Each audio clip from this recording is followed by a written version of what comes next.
كشف النجم حمادة هلال عن أنه يستعد لطرح فيديو كليب أغنية جديدة تحمل اسم حصل، ونشر عبر حسابه في موقع التواصل الاجتماعي انستجرام فيديو من كواليس تصوير الكليب ظهر فيه بإطلالة مختلفة تميزت بالشعر المستعار والشارب واللحية، بالإضافة إلى السيجار والعديد من الحلي الذهبية.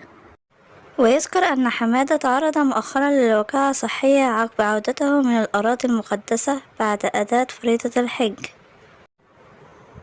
ونشر صورة عبر خاصية القصص القصيرة في حسابه على الانستجرام وكتب عليها: اللهم رب الناس اذهب اليأس، اشف انت الشافي لا شفاء إلا شفاءك، شفاء لا يغادر سقما. ويعاني من بعض الآلام في ظهره بعد عودته إلى القاهرة عقب تأدية فريضة الحج هذا العام. وجديرا بالذكر أن الفنان خالد سرحان أعلن خلال الساعات الماضية عن تقديم الجزء الخامس من مسلسل المداح في موسم رمضان 2025. وقال خالد سرحان: نبشر الجمهور ببشرة خير إن المداح الجزء الخامس بيتعمل لرمضان 2025 بإذن الله.